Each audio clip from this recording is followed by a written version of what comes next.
This is the NOSTR alert. Civil defense information will be broadcast at 6:40. West of the Rockies, you're on the air. Hello. Y2K, how can we prepare? Stop a few of their machines and radios.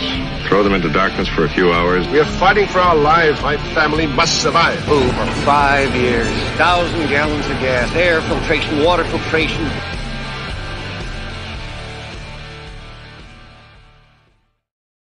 Coming at you from the frozen tundra that is East Central Alberta, Canada. Streaming live on YouTube, Facebook, Float. No, not Float anymore. Rumble, Odyssey, and Twitch. Welcome back to the workshop where we create community, find freedom, promote preparedness, and share success. I am Toolman Tim. Today is May the 14th, but we're a little off. May the 18th, 2023. And this is episode 309 of the Workshop Radio. So how the hell is everyone out there? Hey, Byron Roberts, we see you in there already. In just a minute, I've got a guest that I've been really excited to bring on for a long time. So I can't wait. It's not like I can spoil it. He's already in the thumbnail, so that'll be good. But before that, let me get the announcements out of the way, and then we'll be all set. So, guys, in just over a week, I'm going to be live speaking at the Thrivalist Fair in Addy, Washington. Still time to get tickets. $50 for the entire weekend for a family. You can't beat that deal. We're going to have a workshop roundtable around the fire that night. I got a special piece of swag for everybody. It's going to be a lot of fun. I can't wait to meet a bunch of you delinquents in person. We're going to have a lot of fun. And number two, it's Thursday night, so we can't forget our sponsor. That's my brother, Joel Riles from Fortress K9. He has the Protection Dog podcast, but really what he is all about giving you a verbal kick to the ass and get you going to figure out the life you want to live. But you know what, guys? Let's cut them announcements short because I am so stoked to get our guest on this evening. Give me 1 second here. Hey, Mark, how are you, brother? How you doing? Not bad at all. So you're going to have to help me with your last name. I would try it and butcher it. So Lopreiato. Lopreiato. Okay, I'll probably still mispronounce that tonight, and I apologize ahead of time. So no worries. Thanks for coming on, man. Normally I'll get you to tell your story real quick. So I've used your product for years. We started building a handyman business, and one of my biggest kind of money makers was moving. So when you reached out to me like a year ago and you said, hey, I saw your video, I'd love to send you some stuff and collaborate. I had to look, I'm like, who is this dude? And then I realized, it's the inventor, the founder, the CEO, whatever. And then I'm like, I also remember seeing him. So I went back and looked. And then I'm like, oh, that's the dude that had the story about Amazon. So I don't want to give it all away, but so tell us what brings you here, Mark. So we have kind of a tradition in the workshop. The first thing is, give us a little bit of your background and what was your very first job in high school, junior high, whatever it was? It was at a gas station. How'd that go? So it went great, and the boss liked me, and I asked him if my brother could get a job, and we just used to have a lot of fun. We used to get the worst shifts, so we got Friday and Saturday nights, but sure enough, 4 or 5 cars every weekend, our friends waiting for us to get off at 10 p.m., and we had a blast. They just party in the parking lot. We were pumping gas. Back in the day when you pulled up to full service, and there was someone actually there to check your oil, to wash your windshield, and to pump your gas. Man, those days. Oh, and they drive in, and would it make the little ding on the little airline too? Or? Yeah, it was really busy. It was in Arcadia, California. Okay. So didn't have time to sit down in the office. It was just car after car. It was a parade of cars. And you were from there, were you ex-military, or did you go into military from there? Or how did that work for you? I did. So I went 4 years to the Army, had a great time. I was basic and AI training in Fort Leonard Wood, Missouri. Then I went to Germany for permanent duty station. And then my last year and a half of the 4 years I did were in Fort Bliss, Texas. So was that in the 90s? It was I went from 87 to 90. So it was 4 years, but I got out early because I cashed in some leave, and it got a little technical there, but I had accumulated some leave, just made a lot of friends in Texas. So I didn't have to come all the way back home every single time. So did you get out? So 1990, did you get out just before the Gulf War? Yeah, it was incredible. Beginning September 1st, 1990, There was a lockdown by the Department of Defense. I got out the last day of August. By the way, I didn't choose that day. Sure. It was just because the amount of days that I had leave, they said, did you want to cash them in or not? And that was at a briefing that was probably 3 months beforehand where they tried to re-enlist me. Not that I didn't love the military, I absolutely loved it, but I wanted to go after 4 years. I wanted to go to college and then just experience that. So cool. Yeah, I got out, and a lot of my buddies stayed in, and some of them even got extended. And the guy I joined with, really cool guy from high school, a guy named Scott Johnson, he ended up having to stay until I think it was the end of April. Oh, wow. So I didn't realize. So where did you go to school after that then, if you wanted to take class? So I went to Mesa College. It's a junior college in San Diego. Okay. And then after I think it was a year and a half, I transferred to San Diego State University. And how long do you do a full 4-year degree or? Yeah, I did a 4-year degree. I graduated in 4.5 years, and my degree was in international business. Okay. And during the period of college where I absolutely had to work, because I had the college GI Bill, and it would have been suffice in some states that were a little more affordable, but in San Diego it's so expensive I had to get a job. I was a mover, and that's where my moving career began. And so by the time I graduated, I had a little business and just wanted to stay in the business. I like moving. I still to this day help friends move every single time I can. I give them free boxes and tape and straps, and I lend them and a lot of times they'll just say, hey, can you show up in your truck and trailer too? And I go, yeah, I'll do that too. Let's do it. So are you keep the blades sharp here. So every mover I've ever known, whenever if you're visiting or talking to them, when you drive through town with them, they're like, oh, I moved somebody out of this house, or I moved somebody. Are you that guy? I am one of those guys. Yeah. So I pretty much stuck around. So the furthest I'd go north was San Francisco. Northeast was Salt Lake City. Yeah, I kind of, well, because I had to be back to school on Monday. So I couldn't travel during the week. And Monday morning I had classes. So I would just tell the drivers while I was helping them, hey, I don't mind going too far, but I got to be back by Monday morning. So there were times I couldn't even take a shower. I just get out of the truck and run over to my car and drive to school. And half an hour later, class would start. So, but I got a lot of time to study, and it was a great experience. So what brings you around from here is, of course, we've got the Forearm Forklift. So at some point you must either, so where did that genesis come from, and how did you did you keep your moving business going for a while and start pushing this, and where did that all come together?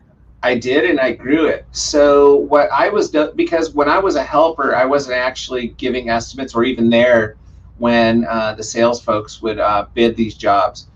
But when I had my own little business and people were walking me around their homes, and I was just checking out different rooms and taking my big video camera and kind of doing inventory as the old days. So I would be told at least 5 or 6 times, hey, we've left a deposit, or we've sold the house and we just can't have anybody roll on these wheels and scuff them up.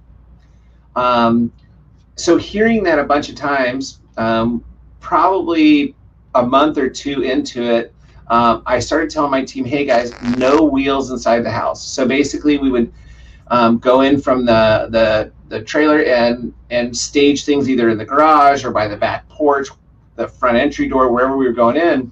But once we got inside, we were carrying everything by hand. The problem with that was that we had to duck walk really low, kind of like waddling to get underneath doorways with some tall items.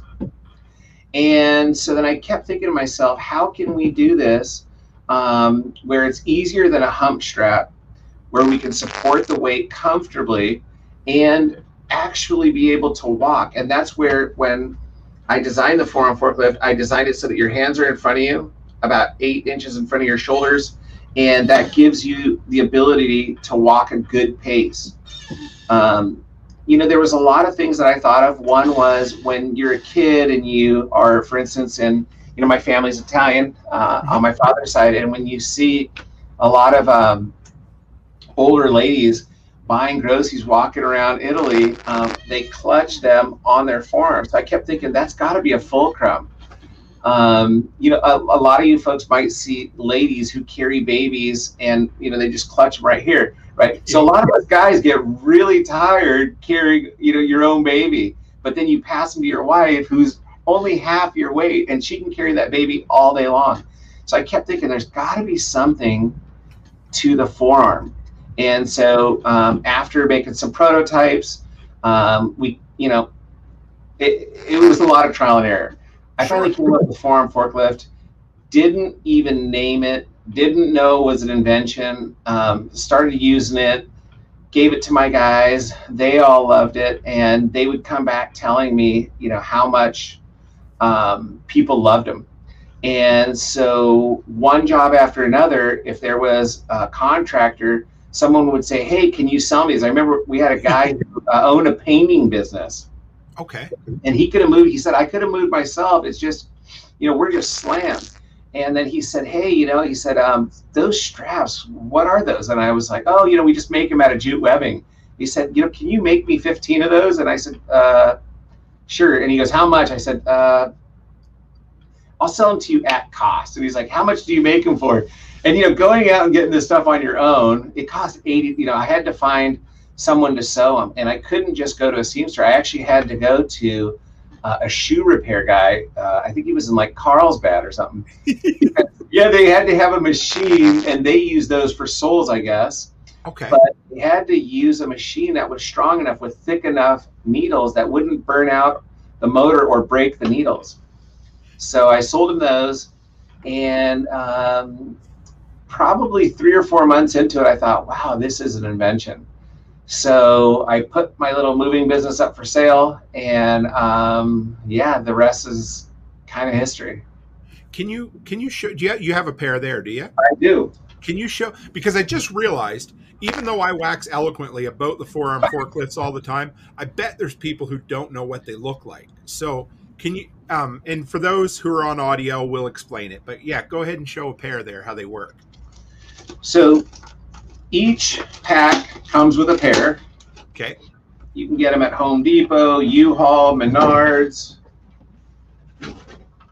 and very easy to use. So we design them so that when you're using like a dolly or a hand truck, because those are great tools, you can put them in your back pockets.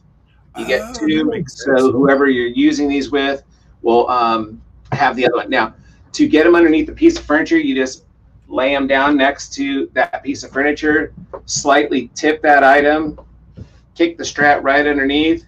Your partner does the same thing on the other side. That could be your wife, your stepson, your coworker. And then you cross the straps in front by exchanging the end of the strap with your partner, and then they give you yours. Once you have both of yours, you can choose the inserts. These are all preset adjustments. Now, if you want to make the strap shorter, you would use this lowest insert, right? If you want to lengthen the strap because you have a larger item, you might want to go all the way to the third loop. So there's 48 inches worth of adjustment. And again, it's important that you use on your forearm because that's the fulcrum. Hands flat on the item in front of you, about shoulder height, and just stand up and walk. So the thing that I love about them more than anything is it eliminates pinched fingers in tight doorways. That's a good point. What's that? That's a good point. Really good point. Because, okay, I got big, beefy sausage fingers. So now, okay, my property management's gone crazy. Everybody knows. So I've moved a lot away from all of the handyman stuff simply because we've got everything up. But for years, me and whoever I would hire to help me, we would go to, you know, lift, say, great big fridges, stoves. You'd pick it up and you'd always grab on the edges, right? And then you get to a screen door, and they've got that stupid little piston or whatever on the screen door, and you go to lift and you jam your fingers against it. But with this, you bring your hands in, and it always kept me from pinching my fingers. That's right. Oh, go ahead. That's right. Flat in front of you, inside. You don't want to have it on the corners. Your natural inclination using it your first, second, or third time might be like, oh, this is going to tip. But actually what's neat about Forearm Forklift is because you put the straps underneath and you cross them, you have 4 points of contact at the base. Then, because you and your partner have hands on them straight in front of you at shoulder height, you've got 4 more points of contact. So as you know, probably from your experiences, it's very, very stable to use Forearm Forklift. Took us a long time to realize we were supposed to cross them over. Let's put it that way. We always put them down and just lift it, and they weren't bad. But when we figured out crossing them, it made a huge difference. Yeah, we've got a huge marketing campaign. If you go to forearmforklift.com, you'll see it. We show the straps crisscross underneath, and basically what we did there is we got 2 really long movers ramps, and then we put them between 2 truck beds, which you can't see in the picture, and then we got 2 guys to carry some furniture, big furniture, and then walked out, and then our photographer underneath taking pictures so that you can see it. So that's pretty neat. That's at forearmforklift.com. You know, the straps actually seemingly reduce the weight by 66%. That's because they're employing leverage. You know, a lot of people look at the pictures of people carrying medium-sized gun safes or 27-cube refrigerators or these big heavy stoves, and it's because they employ leverage. That leverage comes from your arm being up at a 45-degree angle where the strap is on your forearm. Okay.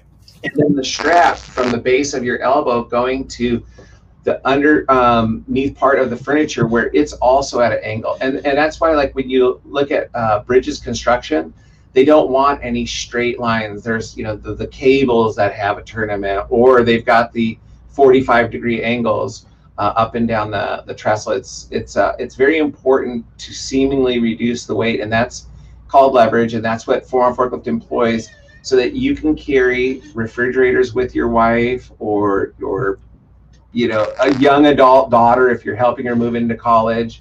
That's where if you're moving and, you know, you were just planning on you and your son, who's, you know, big stocky guy, doing all the heavy lifting, you know, you can include your wife, your sister.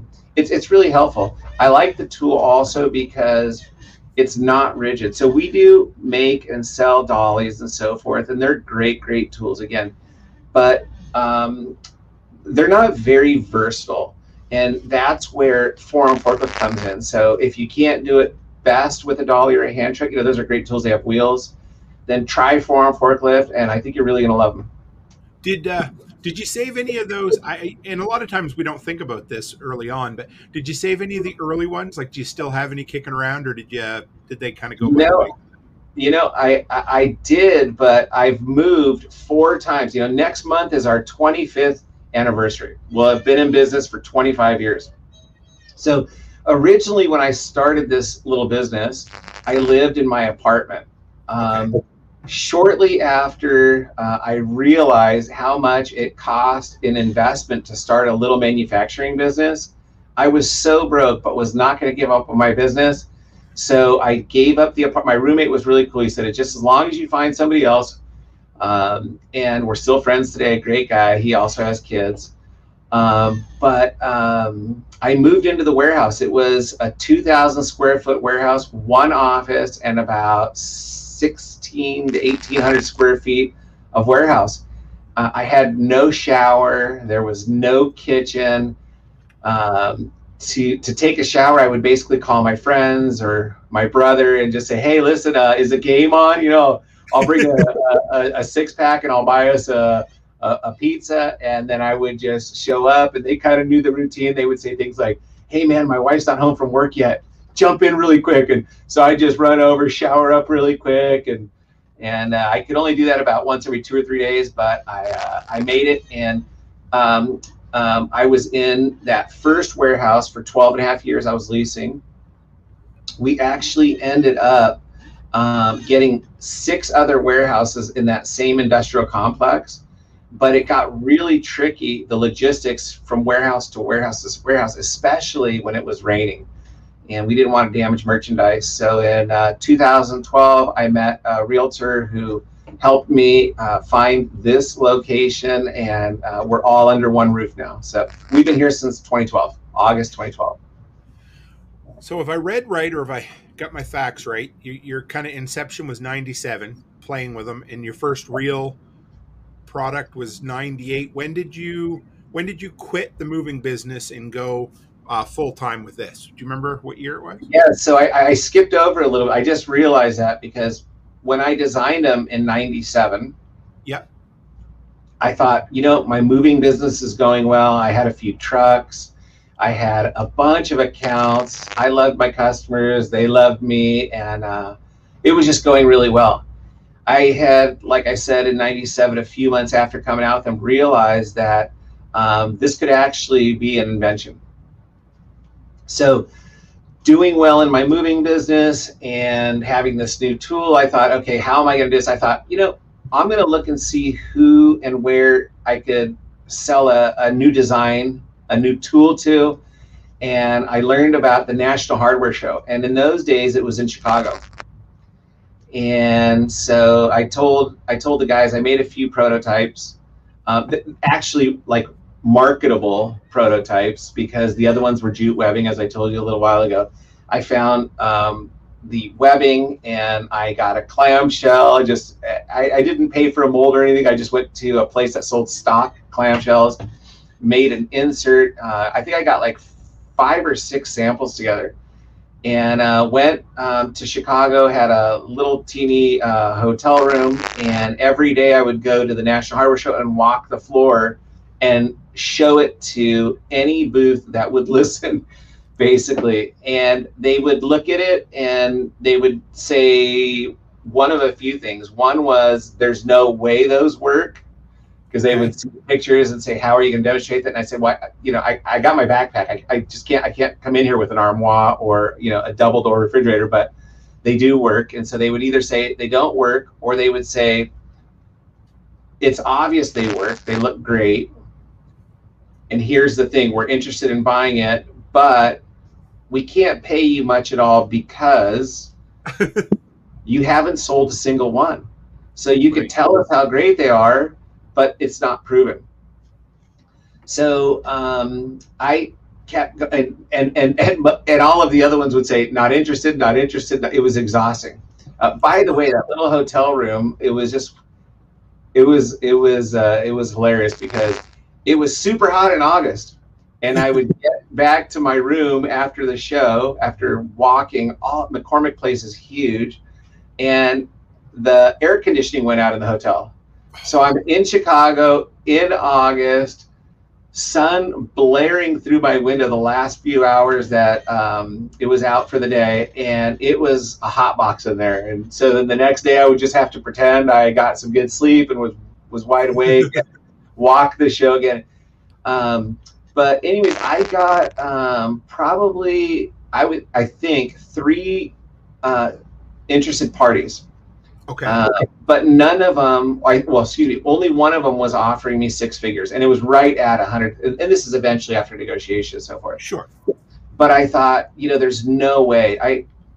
I'm sure I could sell a lot more of these. I'm sure a lot more people would like these. I was telling my wife that I was going to do this podcast today, and granted, we are a very small company. Sure. But she was really proud of me. A lot of people know you. This is a great, great show. She was talking to me. She said, wow, she said, you've made it. You finally could, because of this show. So thank you very much.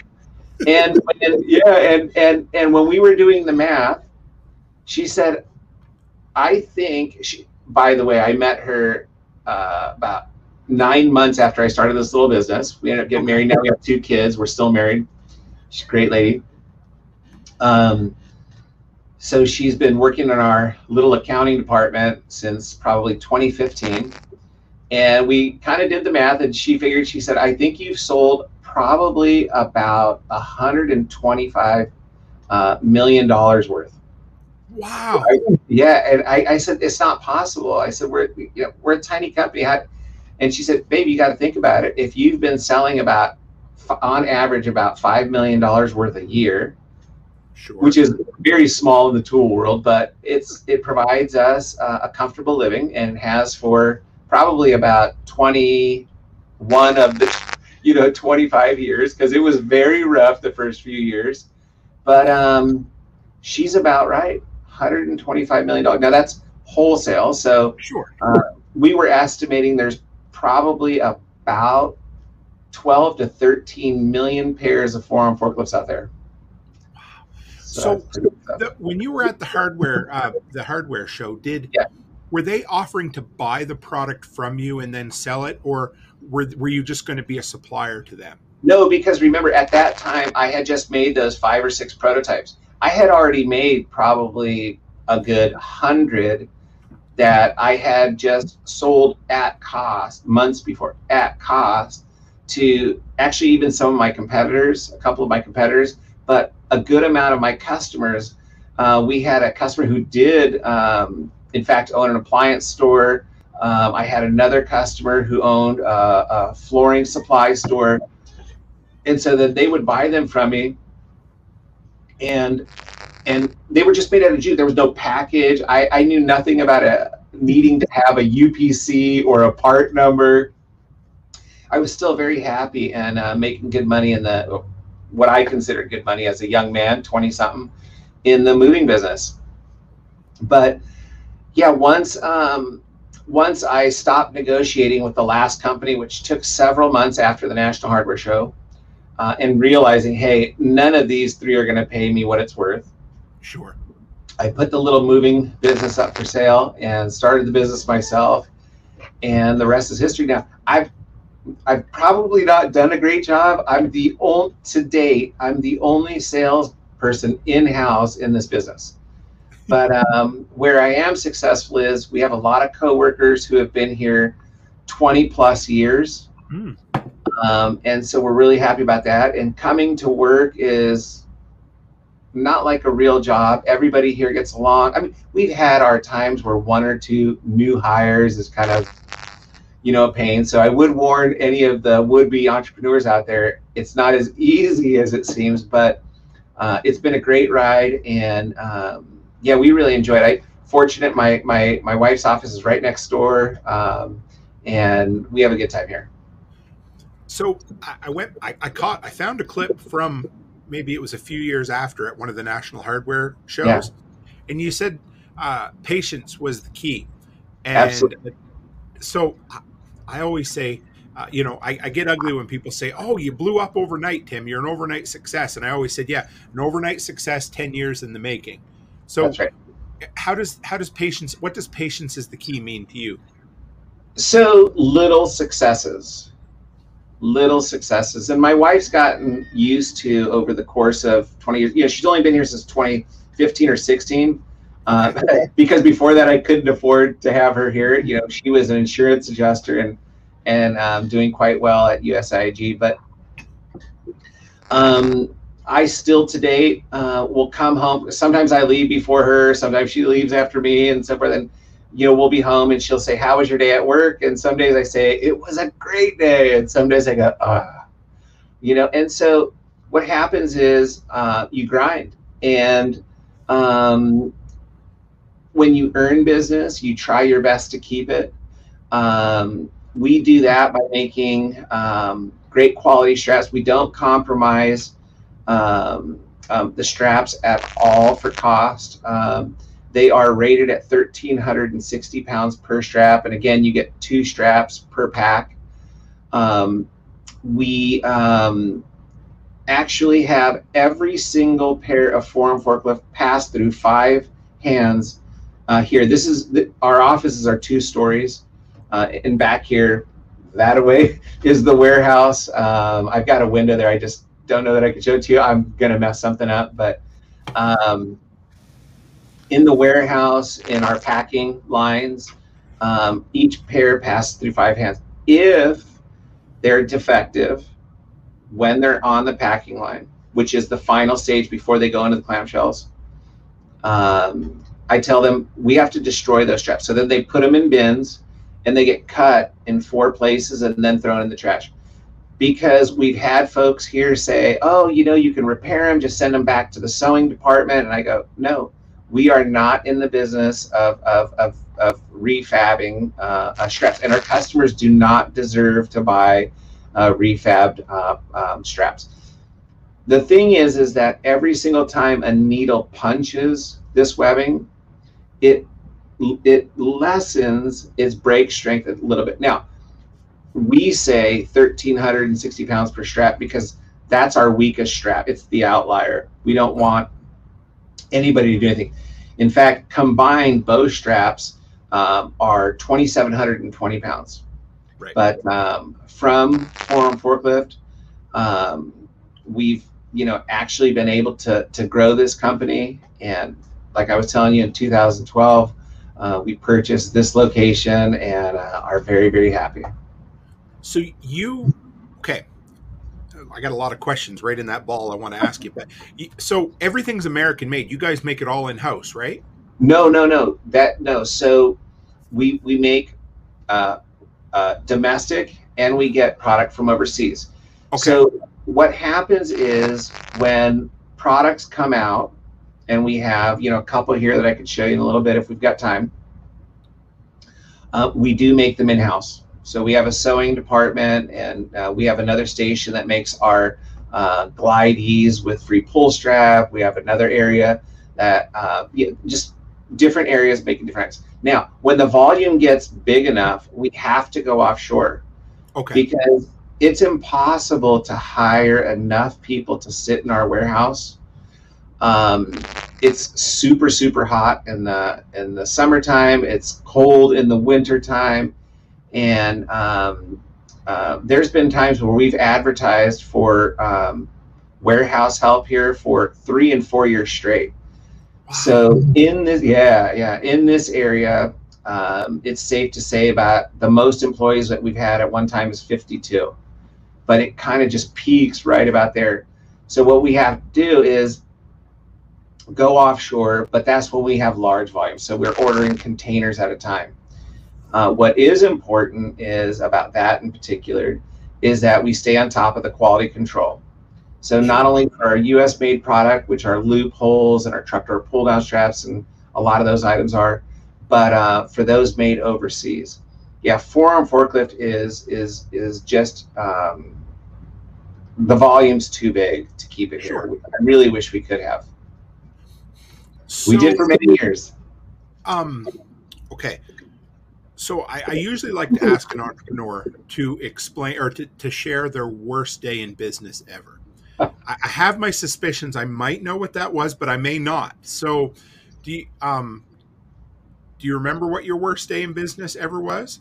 I do, and it was fairly recently. So we got a promotion at Lowe's for our moving harnesses. I'll show you that product. Sure. They're called Moving Cradle. So the Moving Cradle is a pair of harnesses that come in a complete set and are used for carrying furniture, appliances, mattresses, and so forth, just like Forearm Forklift. But it does it a little differently. So Forearm Forklift, you're supporting the weight of the items that you're carrying with your forearms. Your forearms are fulcrum, so they work great. But Moving Cradle is a complete harness set. So you get the 2 harnesses, you get the center straps, which are actually Forearm Forklifts. Okay. And you use them in conjunction with the harnesses, and that's where we call them Moving Cradle.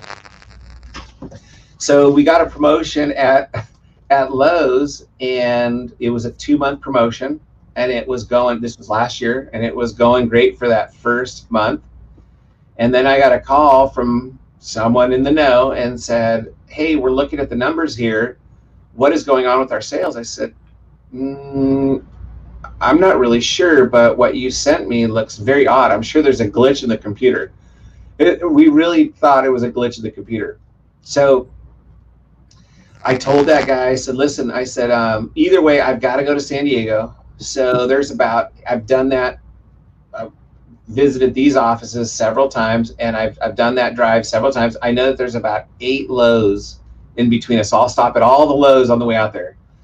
After the second, I kind of knew. After the third, I was like, oh man, this is not happening. And after the 4th location, I said, oh man, it's happening.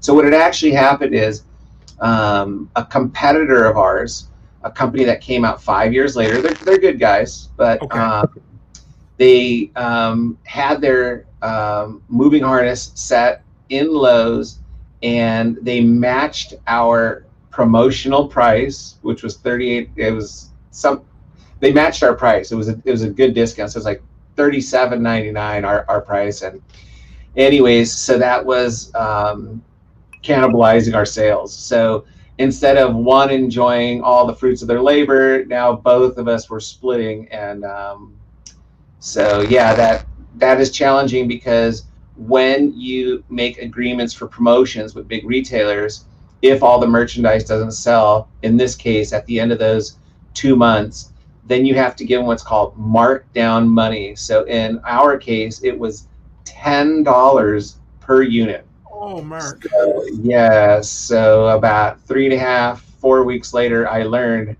how much our invoice would be discounted and how much we would ultimately owe on that. So a great promotion, but it got shared. And so, sometimes that happens between buyers in separate departments. So for instance, we were in one department of the store.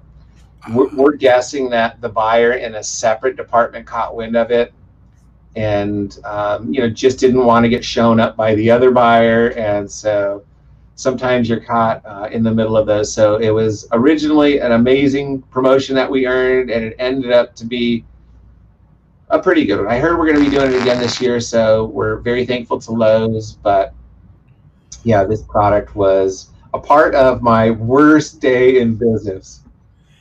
I remember I'm trying to, because you guys used to have, was it an infomercial or like infomercial style commercials, didn't you, back in the day?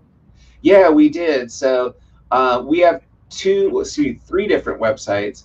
If you go to forearmforklift.com, you won't see our old commercials. But if you go to strapsrs.com, we actually have 3 or 4. We even have our old commercial in Spanish, because we used to advertise in the Latin to the Latin community. So I bet you learned. So what was that like? Because I see you were on QVC as well, and it said something like, was it 2,000 or 20,000 units each time you'd go on, you'd sell? Yeah, it was a little over 25,000 units we would sell out. Wow. Show after show after show. That went on for years. And unfortunately, their online, revolution kind of cut into that, and now has ultimately reduced the volume. And I would love to say it was worth it, and it would if they were big promotions, but the problem is you've got to travel. So I was doing the shows for United States out of Westchester, Pennsylvania. Wow. There was that was QVC. Then there was another popular station in Canada, and I used to do their shows, but that was out of Mississauga, Canada. That was TSC. I remember watching you on there. That was what we had up here. Yeah, it was a lot of fun. Did that for probably 7, 8, 9 years. Sold at least 100,000 Forearm Forklift. That was great. In the UK, I did QVC. That was out of London. In Germany, I did QVC. That was out of Dusseldorf. And then in Japan, I did it was called Jupiter Shop Channel, and that was out of Tokyo. So you can see there's heavy investment in having 2 or 3 of us fly all the way out there, and then we had to have props. So we would go to like a local furniture store and get some furniture, get some appliances, get some mattresses, and then we'd have to get a storage center, because we were only in every one of those places probably 4 or 5 times a year. And so it was a big deal. Then the same thing, rent a pickup truck and then go to our storage, and so it was a big deal. That business model would have been a lot longer for me because the volume was so great. But when it got reduced, I kind of thought, if I had a product where one person could sell it, but Forearm Forklift and Moving Cradle are 2-person tools. Sure. The good news is that for many, many years, people would say to me, hey, why don't you invent something for one person? And it's not that I invented the whole thing, but I am the only person to have an appliance mat with a pull strap. And I have it right here. I love this thing too. This one's pretty cool. I love this thing. It's called Glides. And so what it is if you're by yourself, so think of yourself as a service technician or appliance repair guy.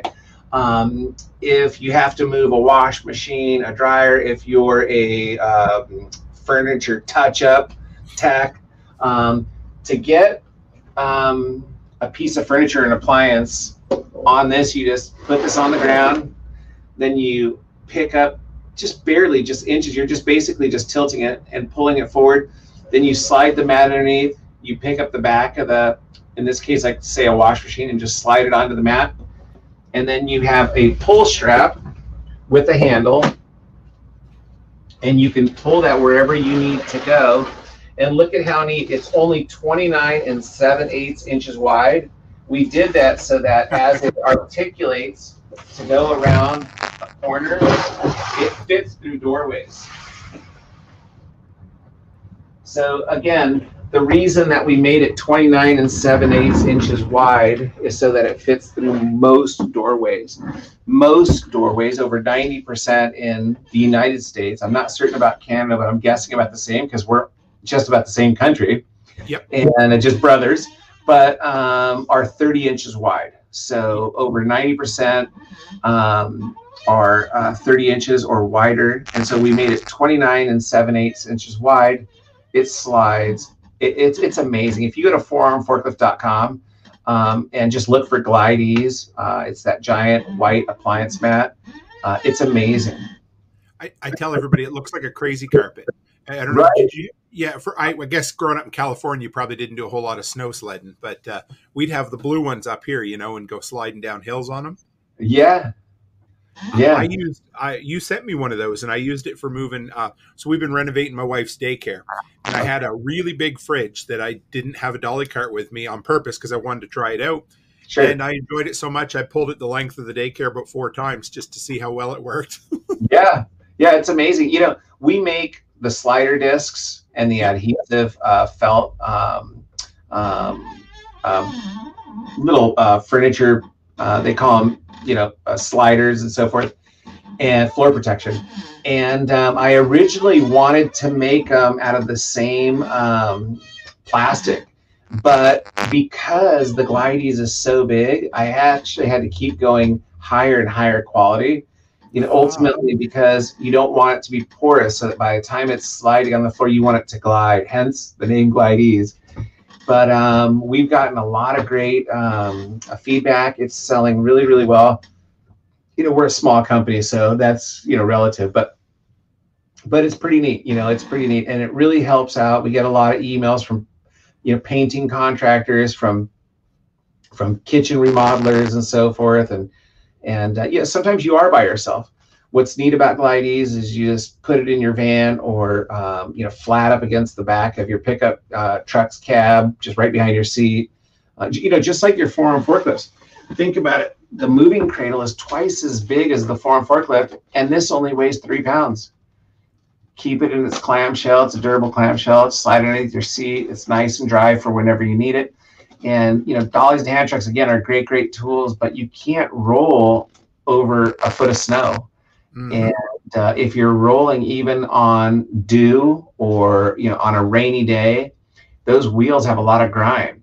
So if you're going into someone's home, it's highly likely that you're going to leave tracks. And you don't want to leave tracks, especially on their carpet, because then you've got to invest in a carpet cleaner and so forth. So, yeah, good stuff. So you... As you built, everything went really, really good until, I forget what year. Anyway, I saw the story, the news story or whatever. And so you started having an issue with some counterfeits, hey? Yes. How did that go? So that was challenging. So I got a call from Amazon in 2010. Where right from picking up the phone, they were chewing me out. This gal was chewing me out. She was the interim buyer at the time. And I was taking some really, I could tell it was, you know, the caller ID said it was, you know, my buyer and so forth. And I hadn't met her because she was interim at the time. You know, they have a lot of changes there in their executive positions.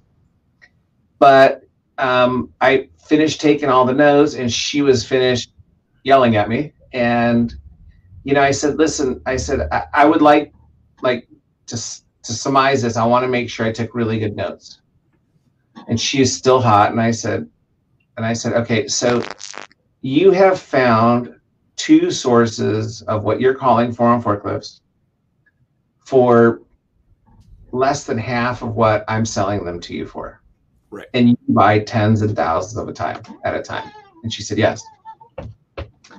And I said, okay. I said, so just so that you know, even in my personal life, I'm frugal, but without compromising the quality of my life, right? I mean, I like good quality stuff like the next guy, right? And I demand it of my tools. And so I know that what I'm making is an awesome tool. Sure. There is no way what you're buying for less than half of what I'm selling it to you at wholesale is safe or authentic. It's just not possible. And so she said, no, it has to be, I see your guys' pictures on these websites, and I see your name on these, websites, and, they want to sell me. Why wouldn't I buy from them? And I said, well, if you could do me a favor and give me a week or 2 to buy these from those websites, just you have to give me their addresses, and I have to receive them. I don't know where they're coming from. I said, I'll let you know. I mean, maybe they were a return, and there are companies who actually buy returns from certain retailers and certain industrial suppliers and so forth, and then they sell them off as steeply discounted, but what you're actually getting is a return. Kind of that thing where if it sounds too good to be true, it is. Sure. We received the straps. They were the cheapest, chintziest, poorest quality straps, whatever adjective you could possibly give that is bad. They were horrible and very similar to each other. In fact, we tested them for their break strength, and instead of like ours, which are 1,360 pounds per strap, they were less than 200 each. Wow. They were not lock stitched. They were not UV coated. They were not 3 inches wide. I mean, they were just really, really bad. And they were shorter. They weren't the same length. They had loose threads everywhere. And, I basically called this gal back, and I told her that they were counterfeits. I said, listen, I've never licensed this product to anybody to manufacture it. This is a family business. Right. I said, my daughters come, at that time they were very young. I said, my daughters come to work with us. It's like, this is my whole life. I eat, breathe, and sleep these straps. I love Forearm Fork. I'm trying my best every single day. And she said, I don't care. Huh. I'm buying them. And if you don't like it, sell me for half the price, less than half. She gave me the number at the time, and I was like, it's just not possible. I said, I'm in business to make money. I don't need to make a killing. I don't need to be, rich off of one deal or in 1 year or even in 1 decade. And that was the case. And so, but basically I said, I can't do that. I'd be losing money. And from that moment on, that was the summer of 2010, there's been thousands of counterfeiters that Amazon has facilitated the sale for. So kind of a bummer, but we've learned to live with it. It took me years to learn to live with it. And now we've even learned how to go after them with lawyers, because even that was very, very challenging. Amazon makes it very, very challenging. But it's worked out, and we're still here. So to clarify, it wasn't just that they were making knockoffs. They were actually packaging it as your product with your pictures and everything on it, right? That's right. But in a way that was so cheap, you could tell immediately when you saw it. Now, they're just selling them online. So you're an unsuspected buyer. That's what happens online a lot. It's very convenient, and I agree with that. But a lot of these online retailers don't vet their suppliers. They just trust whatever they plug into their vendor, their applications. And yeah, it's very challenging. You know, people would say to me, "How did they get your pictures? You know, how did how did they get your logo?" They just go on the internet, and it's just a matter of right clicking and copying and pasting, and so that's tough. The good news is we've not found one counterfeit with a break strength greater than 190. I think it's 192. So they're very cheap. None of them are locks because it's expensive. Sure. They're not 3 inches wide. None of them are UV coated. UV coating is very important because a lot of us keep tools in our vehicles. Sometimes the sun hits them, or sometimes we keep them in a shed or in a place where there's going to be some sun exposure. And ultimately, over the course of several weeks, definitely after a few months, you're going to start to dry out the webbing, just like any webbing, really, except for the nylon and so forth. But it'll dry out, and then it just gets almost brittle. So it's like we say in our instructions. You're more than welcome to use them outdoors. Have a blast. It's for that long, repeated 3 or 4 days in direct sunlight for 8+ hours a day that will dry them out. Other than that, you buy a pair and they last your whole life. That's probably been one of the downfalls of this company, is that people buy these once. These are on sale right now on movingcradle.com for, like, I think it's $33.95. That's a $11 discount. But you buy them once and they last the rest of your life. You buy a Forearm Forklift, same thing, they can last the rest of your life. Now, is this true for your average mover or home delivery guy? No, because these folks are using them every single day. But a guy like myself, who's a DIYer, probably only doing 3 days of work on my home a year where I'm using them, they'll last forever. They last forever. They're really, really good quality. How are yours holding up? Good, when I don't leave them on the back of the truck and lose them. So that's hilarious. That's my biggest problem. Confession time. So I bought a pair of yours from, I believe it was Home Depot years ago. Okay. Used them for years. Then I lost them. I ordered a pair on Amazon. Yep. And guess what showed up? Shorter, thinner, junk. So I said, there's something wrong with these. Anyway, this was a few years ago. So I went to my local Home Hardware, which we have. That's like the Canadian, kind of this True Value version of, it's made in Canada. And I bought another pair of yours. So I have them again. And I keep them rolled up under my back seat in my truck, because you never know when you're going to use them. That's right. I give a good tip to people. I tell them you can actually get a black Marks-a-Lot pen and write. Some people I've seen, some guys write their name and their cell phone number. Some guys write the name of their company and the business's number. But at 9.5 feet long and with your name on it, even if you lose it, you're likely to get it back. So where did you go from there? Because that must have been kind of a shitty experience when all of a sudden all these people are making, because it's one thing, it's one thing when somebody buys something, okay, when you go to a store and you see a store brand product, you expect the quality is going to be less, right? I get that. I know that's kind of just how it works. But how did you handle where did you go from there when all of a sudden, from what I read, there was pictures of your family were on them. You used your family for some of the, so they literally were copying and pasting your brand and everything. So where did you go from that point? Because you're still in business, because it sounded rather dire for a bit. So what did you do from then to today? It did. It got really dire. At one point, I think it was 2016, after the entire year of working, we only profited, I think it was $848. So that was a really hard pill to swallow. I'd basically, go to one of the, Mexican food restaurants down the street and see a busser who, I respect a great deal. But I would think to myself, wow, this guy's making more than I do, and I'm working 10 to 13 hours every, 6 days a week, literally. I was like, this is a hard pill to swallow.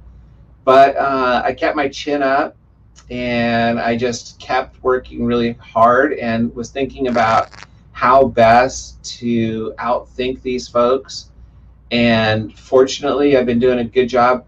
Our sales were better in 2017, total revenue, Sure, and profit, better in 17 than they were in 16, better in 18 than they were in 17, better in 19 than they were in 18, much better in 20 than they were in 21, in 2019, and little better in 2022 than 21. But what's been challenging, and again, going back to being an entrepreneur, is even though my sales are growing, we lost a little bit of money in 2021, and we lost 6 figures in 2022 as a result of sky-high inflation. So that one, I just have to suck it up.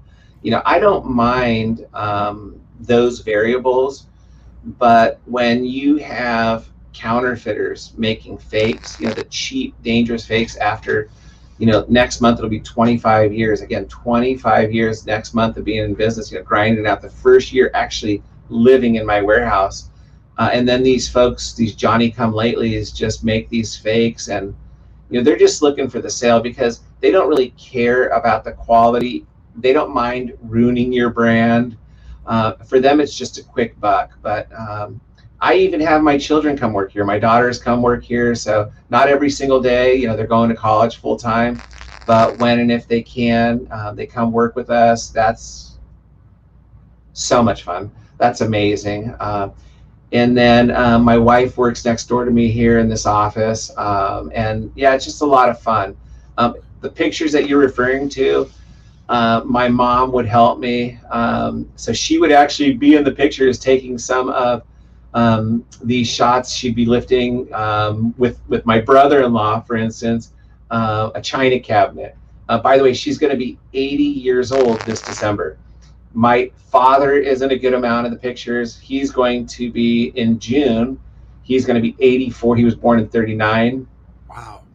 wow. One of my friend's grandfathers, who back in the day was 89 years old, was in our first television commercial carrying our armoire. Like you've experienced, the leverage is just unbelievable. I'll never forget one day I had an armchair in our family room, and my daughters they're a year apart. My daughters were 7 and 8 years old. It's a pretty darn heavy armchair. And they came running over to me, Dad, you got to see this. Dad, you got to see it. I thought they were going to show me a toy or something they built or something. They had put a pair of Forearm Forklifts underneath this armchair and got on either side of it at 7 and 8 years old and lifted up this arm. Man, this thing must have weighed 180, 190, 200 pounds. And these gals soaking wet combined probably weighed 91 pounds. So that was pretty neat. They were using them right, and those are very proud moments. So what did you do when you pivoted? Like how did you, so your sales went up each year. Was there anything in particular that you did? Yeah. So it's those little successes, right? So I just didn't let the counterfeits get me down.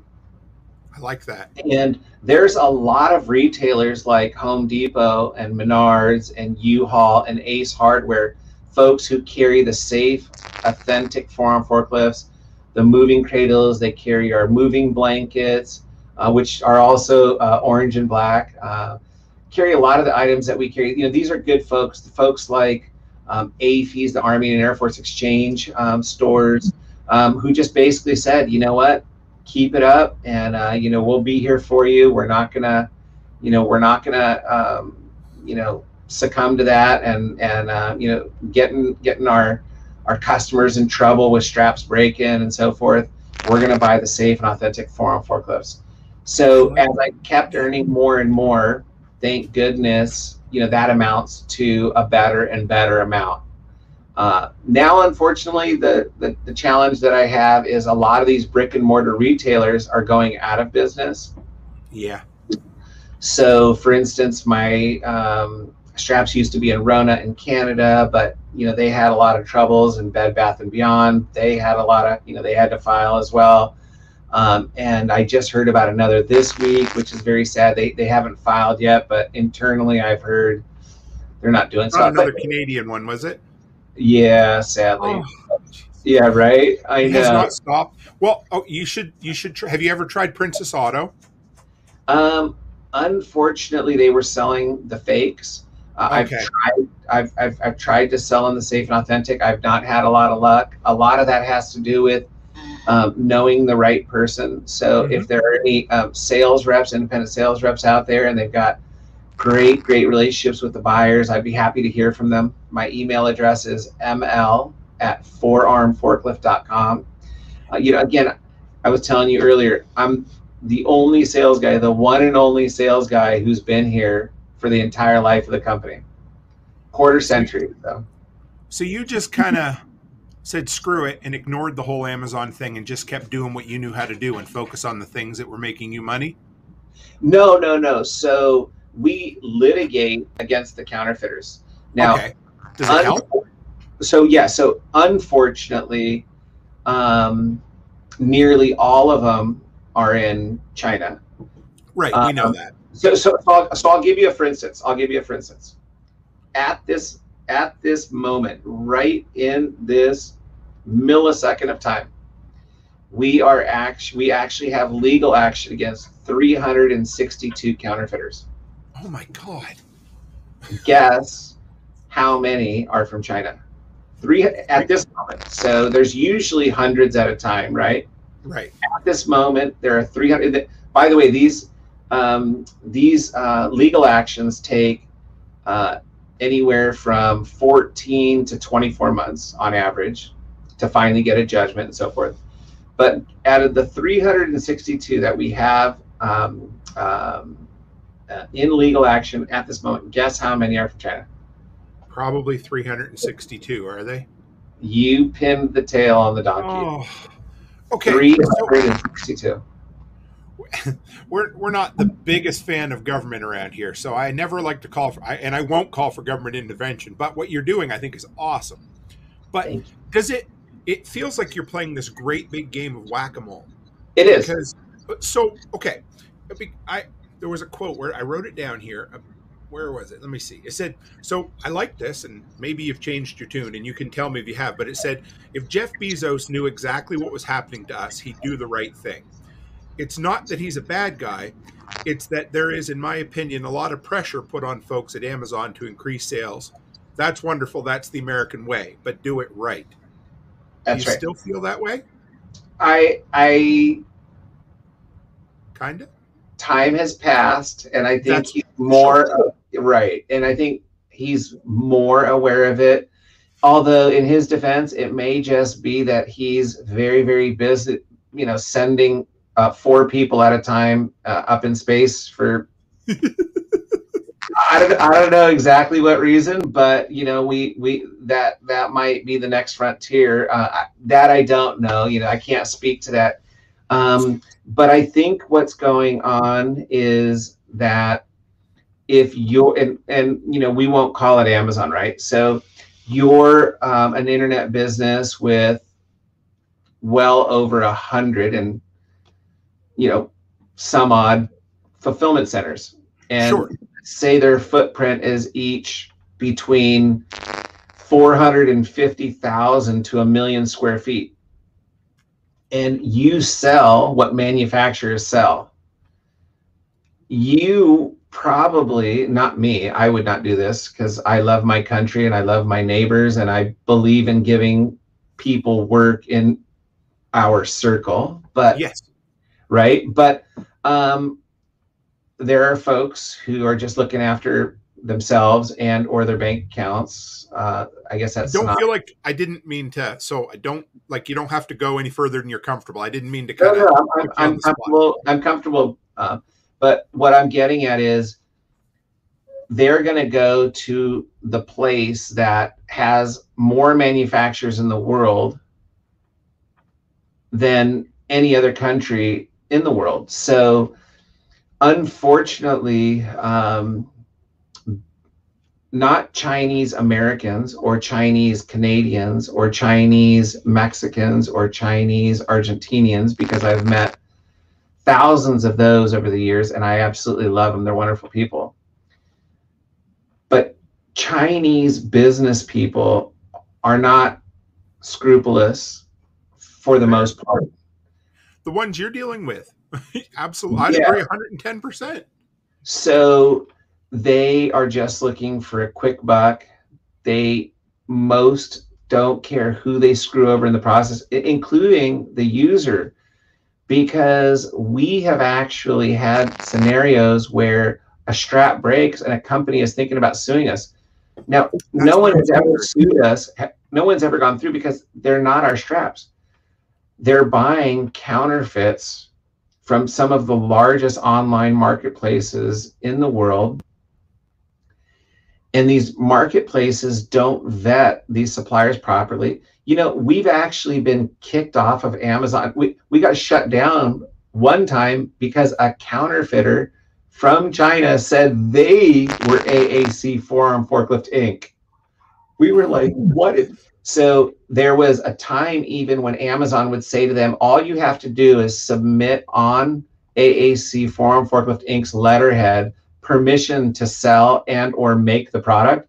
Oh man, all these Chinese companies were submitting all these, they were faking our even letterhead, faking my sig. It was ridiculous. It's just absolutely ridiculous. But they don't vet them, because the point of being one of these big online retailers is just to check the box and get onto business as quickly as possible.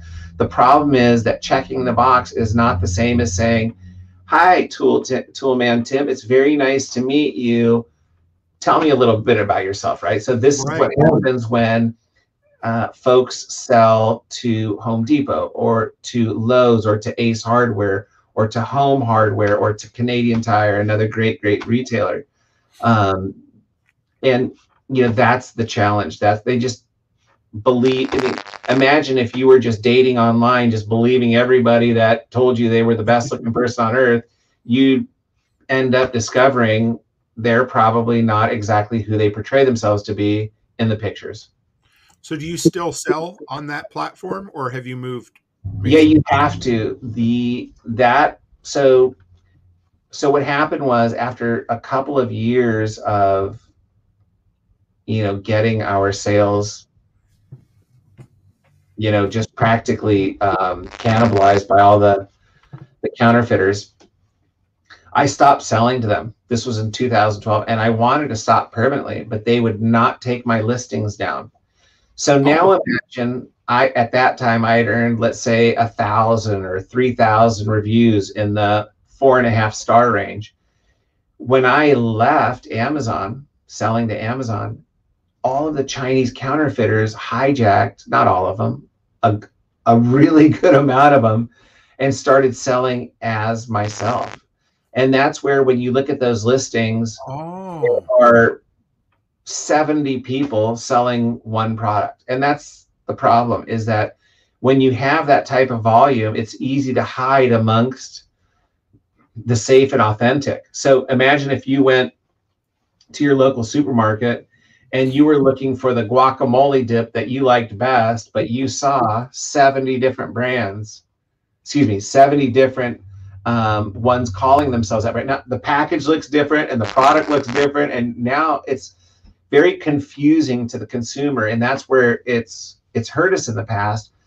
I've been on occasion in public and someone says, I heard you're the Forearm Forklift guy. I go, yeah. And they go, what in the hell happened to your quality? And I go, what exactly do you mean? Now I started catching on by about 2012, 2013 for sure. But people would say, you know, I bought your stuff last week. It's junk. I go, wait, what? And they go, it's junk. And I go, oh man, you got a counterfeit.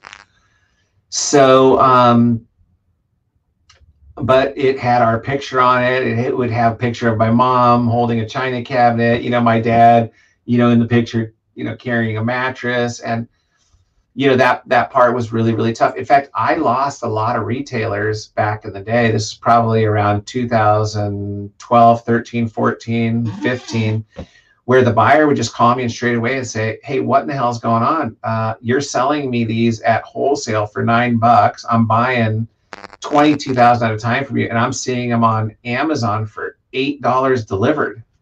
Oh, sure. So they'd be pissed off because they think you're undercutting them. That's or absolutely advantage. And I would say, you know, hey, Ralph, that's not me. That's not me. Those are fakes. And they would say, no, I see your picture on here. I see you at the trade shows, and we've gone out to lunch once or twice at these trade shows, and I know it's you. And they'd say, it's your logo. And I'd say, no, it's not me. But at the time, people trusted these online marketplaces so much that they thought there's no way they could be doing this. You know, they're American companies. They would never do that to a veteran, to a good old American, to a good old Canadian in your case, and so forth. But it would, you know, and it was tough. Most, you know, it damaged my business, but it just caused me to work harder and to just, I'm so driven, I'm so ambitious, that I just kept earning, you know, new accounts. So where we would lower in X account, or we would lose X account, or I would earn another account and another account. And, you know, folks who would see the safe and authentic, they stuck with me. Now, some of those buyers, when I would say, well, order and see what you get, they would call me 3 or 4 days later and they would say, holy moly, man, you were right. This stuff is junk. In fact, check out the package. And I'd look at the package on these video conference calls, or sometimes they'd send me a picture, you know, attached to an email, and it was straight from China, door to door. Yeah, just some ridiculous stuff. But so if people want to make sure they get the real deal, is there any, like, I mean, maybe Amazon isn't the best place. I mean, how do they make sure they get the product? Because people love to support an American company, right? Thank you very much. Yeah. So on, it's the last estimate I heard, which was from an Amazonian on the phone years ago, was that about 5% of people who think they're buying a actual forearm forklift are getting an actual forearm forklift. So if you want a real forearm forklift, you should go to Canadian Tire. You should go to Lee Valley Tools. You should go to Home Depot. You should go to U.S.A. also in Canada. Great truck rental company. You can go to places like that. Again, if it seems too good to be true, it probably is. I put a sale on right now on forearmforklift.com, and it was because I'm going to be on the show, and I wanted to make sure that, you know, we could actually have something to offer your viewers and your listeners as well. But if you go to forearmforklift.com and you type in 25, the number 25 for me, you get 25% off anything you order. By the way, there's a lot of items that I just put on sale because it's our summer sale. This is our peak season coming up here in in 2 weeks. Our peak season starts. So you're going to get it as an additional discount. So yeah, 25 for me on forearmforklift.com. How long will that, can I promote it for a couple of days? You can promote it for up to probably a month, because just to let you know, I have my team plug that in today. So, you know, you're welcome to do that. It was activated today. So sure. I don't know exactly how that goes. I'm not a programmer, but ask them to do that. 25 for me, get 25 off on forearmforklift.com. So kind of as we wrap up, what are 3 or 4 other products, or what all do you have there so people can kind of, because real quick, where was it? I got to go back here. Haas said where did it go? Said I was checking out their website, and he says, I see they have a great strap for pulling deer and it's inexpensive.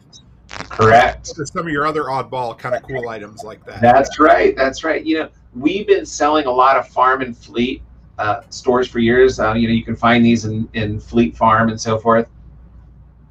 And when we would go to their trade shows like Wheat Belt or Mid States and these great organizations, you know, a lot of the folks would say, oh, I love your straps for moving furniture and appliances. Man, you should do those as deer drags.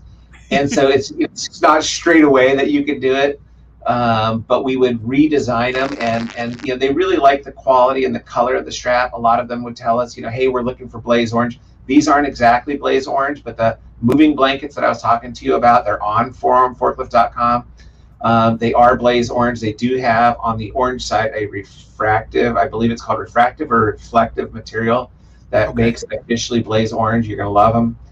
They're 72 by 80. They're full size. Those deer draggers are a little more expensive. No, they're a good amount more expensive. So I think you're going to pay, now that they're on sale, under $20. But you're going to get a drag that lasts a lifetime. It's designed very well. It's got either a harness or a sash. That's your choice. The harness is obviously called deer drag, or excuse me, I should say the sash is obviously called the drag sash, and then the harness system is actually called deer dragger. Those are great. We have truck door pull downs. We have these moving cradle, moving harnesses. They're complete sets. So in their MSRP is $45 right now. I think you can get them on forearmforklift.com for $33. Yeah, it's $33.95 plus the 25% off, so $20-something. So really good stuff. We have our Glide Ease, which is that giant appliance mat for I love that thing. To move appliances, mattresses, furniture by themselves. It's this giant mat here. It does come with a pull strap, so it's great. It's only 29 7/8 inches wide, so it fits through most doorways. We were showing that earlier. It's right through. So yeah, no, we really appreciate you having us on the show, and hopefully as we create more products, you know, periodically you have us on and can answer a bunch of questions for you and offer more discounted prices. I'd love to have you back, Mark. This was fun. It really blew me away when you took the time to message me personally, and because like at this point I get a lot of companies who send things my way, right? And I only know of, so you're only one of 3 companies where the CEO or the founder, the inventor, or somebody very close to them have reached out personally. And that is really cool. You know, I like dealing with small, American made, or at least American companies with, and I don't mean small as in, but I mean, approachable. Do you know what I mean? Like good self-made man or woman entrepreneurial venture. I love it. It's fun. Yeah, no, it's a lot of fun. It was funny. We activated the 25 for me earlier today, and without thinking, people order from forearmforklift.com all day, and so there are 4 of us that actually get the email if somebody has an inquiry on forearmforklift.com. And it's basically like a carousel, and it's a reply all. It's automatic. It's defaulted that way, and so forth. And I answered one customer's question earlier today. He said, "I don't see the 25% discount." I thought, I wasn't thinking it was your customer. I thought, man, we turned it on just a little. We needed to test it. Sure. And then I said, oh boy. I said, man, before replying to him, I need this thing to work if I'm going to tell Tim's viewers and listeners. So I talked to our guy and I said, hey, what happened? I thought it was activated. He said, yeah, it shows at checkout. So I go, oh, okay, that makes sense. So they're just going to be shown at checkout. But I literally replied to the guy. I mean, we're a very small company. I get friends who, occasionally go like, oh, you must have, 10 people that are selling for you. And I go, no, I'm the only guy. And actually most of the day I'm taking out the trash or, trying to help somebody with a project, or, down in the warehouses looking at, one thing or another, or it's a lot of fun. I think that was the main reason that I didn't build a sales team, is because I am very hands-on, and that's also probably why the products that we make are still very, very, very good quality and last a lifetime. So glad to be doing this. I hope to be doing this the rest of my life. It's been a really good ride. There's some ups and downs, everything you do. But it's what I chose to do, and hopefully one day pass it on to my daughters. Well, thank you, Mark. If anybody wants to follow up with you, what's the best website or email to follow up or order from? So my email is ml@forearmforklift.com. That's easy. And forearm is spelled just like your forearm. So it's F like Frank, OREARM, and then the word forklift, forearmforklift.com. They can, I think on Facebook, I'm Mark Anthony Lopreiato, and Lopreiato is spelled LOPREIATO,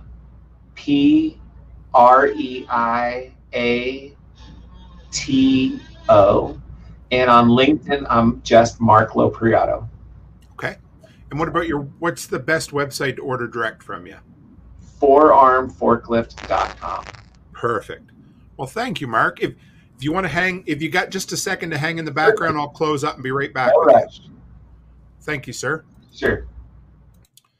Guys, anyway, my journey with Forearm Forklift is really cool. It was a huge honor when Mark reached out to me. It must have been close to a year ago when he commented on my YouTube video and then sent me an email and said, I'd like to send you something to test out and try. And I was like, really? This is Mark, like the CEO? And it blew me out of the water. The personal touch is where it was at. But it was cool. It was a product I appreciated, the product I respected. And I really wanted to get Mark on to share his story and to talk about some cool things that he does. And I hope you guys were inspired. I hope you realized, as we always talk about, that, the overnight success, a decade in the making. And not every day is perfect, but I think being your own boss beats everything else. So, guys, that'll just about do it tonight. Make sure you get over there and pick up some stuff at forearmforklift.com. That's a hugely awesome deal, 25% off. And guys, as always, stay happy, stay healthy, and have a great week.